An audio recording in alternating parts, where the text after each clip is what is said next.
एक बार एक राजा और एक बहुत बड़े सेठ के बीच दोस्ती हो गई। समय के साथ साथ दोस्ती गहरी होती चली गई। एक बार राजा ने बातों बातों में सेठ दोस्त को अपने मन की एक बात बताई। उसने कहा कि एक दिन मैं चंदन की लकड़ियों से मंदिर बनवाऊंगा।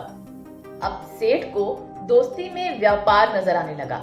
उसने सोचा क्यों ना मैं चंदन की लकड़ियां खरीद लूं। राजा को मंदिर के लिए जब लकड़ियां चाहिए होंगी तो मैं उन्हें सारी लकड़ियां बेच दूंगा और मुझे अच्छा मुनाफा मिल जाएगा। ये सोचकर सेठ ने जहां से भी चंदन की लकड़ियां मिली सब खरीदकर स्टॉक कर ली। अब उसके पास चंदन की लकड़ियों का बड़ा स्टॉक हो गया, जिसमें उसके बहुत से पैसे फंस गए। इधर राजा ने दोबारा कभी मंदिर की बात ही नहीं की। सेठ को तो सदमा ही लग गया। वो सोचने लगा मेरा तो बहुत पैसा फंस गया है और राजा मंदिर बनवाने का नाम ही नहीं ले रहा। इस बात को लेकर उसके मन में दरार पड़ गई।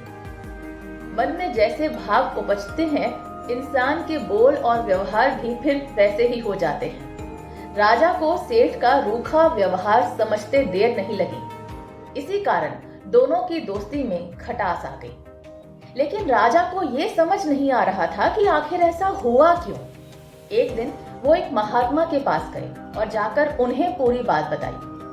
महात्मा जी ने अपनी दिव्य दृष्टि से देखा और वो पूरी बात समझ गए। उन्होंने राजा से कहा, तुम जाओ और जाकर चंदन का एक भव्य मंदिर बनवाओ। लोग तुम्हें हमेशा याद रखेंगे। राजा ने वापस जाकर मंदिर बनाने की घोषणा कर दी। राजा के सेवक चंदन की लकड़ियां खोजने के लिए चल पड़े।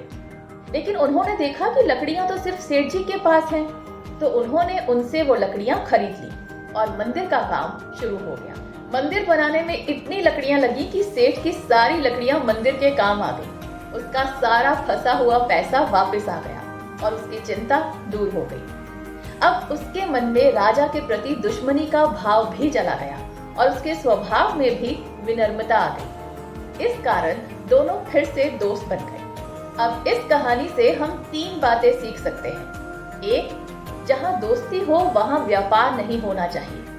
दूसरा, ठगी या धोखेबाजी किसी भी रिश्ते का अंत कर सकती है।